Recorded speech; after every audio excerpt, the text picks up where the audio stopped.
ciyaartii NBA-da ee dhex martay kooxda Golden State Warrior iyo Toronto Raptors waxaa Canada looga daawaday si xiise gooni ah leh. Raptors waa kooxda kaliya oo Canadian ah oo ciyaarta horyaalka kubadda koleyga ee NBA-da. Markii ugu horeysay taariikhda ayay timid kaalintii kama dambaysta ahayd ee finalka afka qalaad lagu yiraahdo waana ay qaadeen koobkii.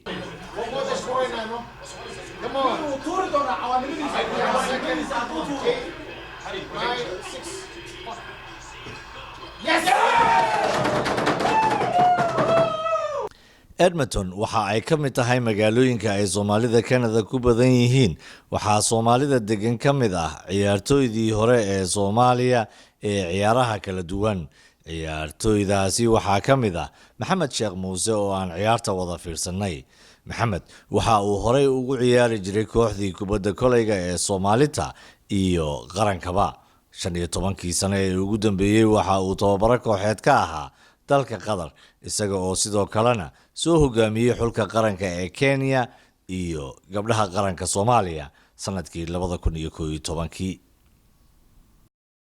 horta hore barnaamijkan maanta maqaayadda waamo aan joognaa activity-gana arkaysidna waa sidii loogu talagalay muddo 25 sano ka hor basketballka Canadianka ay final yimaadaan isla markaasna halkaasna waxaa waaye fursado badanna way ka furmi doonaan laakiin waa fursadda ugu qaalisan ee ka qayb galaan. haddii aan dib u noqdo magaaladan Canada muddaday socdeen ciyaarahaasna xamaasad badan baa ka socotay. meeshana hadda aan taaganahay waa maqaayadda Wamo oo ku taala magaaladan westiga dhinaca Edmonton Alberta. waad aragtaa inkastoo la kala qaybsanaa dadna ay difaaso u ahaayeen Golden Warrior laga badiyay dadna ay ahaayeen Toronto. inta badan Canadianka waxay ahaayeen Toronto laakiin last year waxaan ahaa teamka laga badiyay.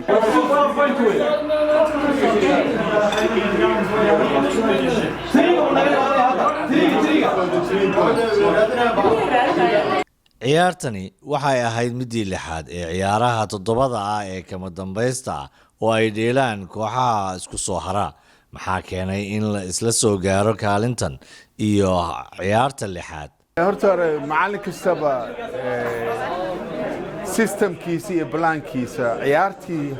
laga badinayay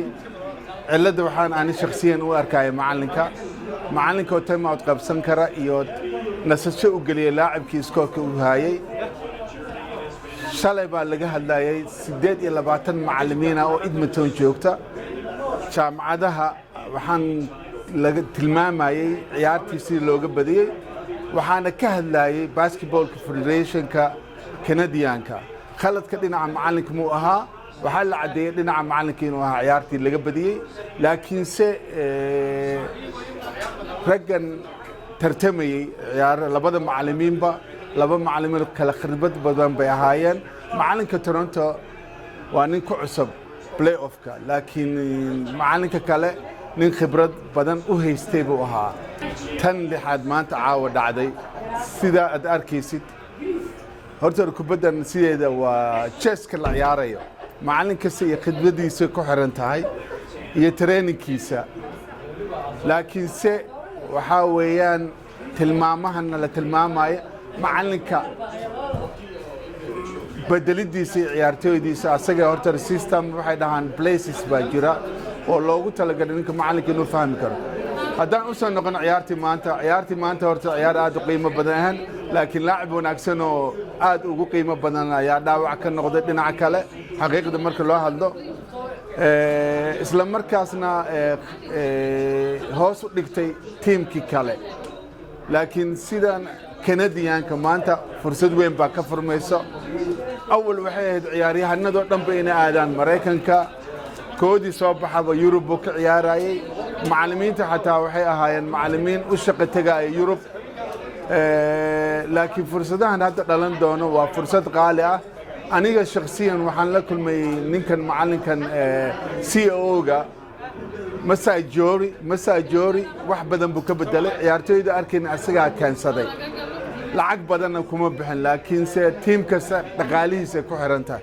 Soomaalidu aad ayay ugu badan yihiin Kanada waxaana lagu tuhunsan yahay inay leeyihiin tayadii aasaasiga ahayd in ay ku guuleysan karaan ka qaybgalka kubadda kolayga heerka ugu sarreeya. nacam hadda waxaa jirta 4 dhalinyaro Soomaaliyeed baa ciyaarta basketballka level ka gaaray laakiin Ontario joogaan hadda 3 wiil baa magaalada Edmonton joogta saddexdana waa saddexdii loogu talagalay inay mustaqbal yeeshaan dhinacyadan high schoolka Soomaalida way sameeyaan tryout-ka laakiinse kuma raagaan macallimiin badan oo ajaanib baa wada joogta intooda badan macalinka ajaanibtana inta badan wuxuu tixgelinayaa systemka uu rabo sababtoo ah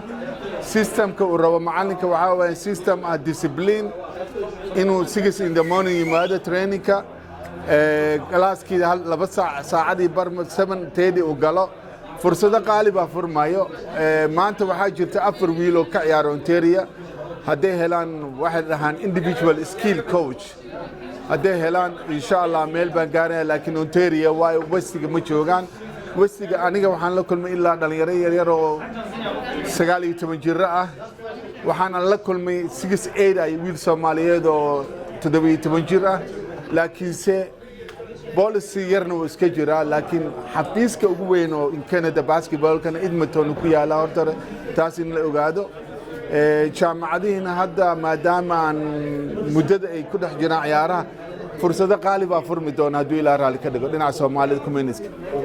Macallin Maxamed Sheekh Muuse ayaan weydiiyey guusha Toronto Raptors gaar ahaan iyo guud ahaanba waxa ay Canada uga dhigan tahay waa wax qiimo badan 25 sano mayna arkin weligood markii horena every year markay soo baxaanba waa la reebi jiray laakiin waa fursad qaali ay ka faa'iideysan doonaan macallimiintana ay ka faa'iideysan doonaan high schooladana ay ka faa'iideysan doonaan college levelkana kor u kici doona meel loo soo shaqo tagi doonay noqon doontaa dhinaca kubadda kolayga hadduu ilaa raali ka dhigo waana wax loogu talagalay muddadan annaga aan ku sheegayo ciyaarihii carbaha way jireen Soomaali badan oo ka ciyaaray naadiyo badan way jiraan laakiinse Soomaaliya Afrika qayb weyn bay ka ahayd markii hore oo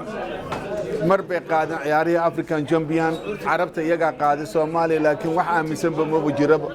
ma garatay waa nasiib daro laakiin Soomaaliyana fursadan dhalinyarada youth-ka yar fursad qaali bay u tahay Canada-na fursad qaali bay u tahay Soomaalida goobta ciyaarta ku daawanaysay oo guushan ku faraxsanayd waxaa ka mid ahaa Biixi oo ka mid ah ganacsatada degan Edmonton waamo waa meel lagu social gareeyo oo maqaaxi cafe ah waa maqaaxi dhalinyarada ay isugu imaato social gatherings aan maanta ugu fiirsano ciyaartan finalka ah waa ciyaar final ah aad bay u kululayd dhibco yarna waa la isaga badiyey wallahi gamekan ciyaartan inay final soo gaaraan cid expect gareynaysay ma laha ay soo gaaraan finalka laakiin way dhacday dadaal ay Raptors keentay laaligeed waxayna ahayd ciyaar aad u xiiso badan inay Golden State ay caawa dhagaha ku dhuftaan waxa weeye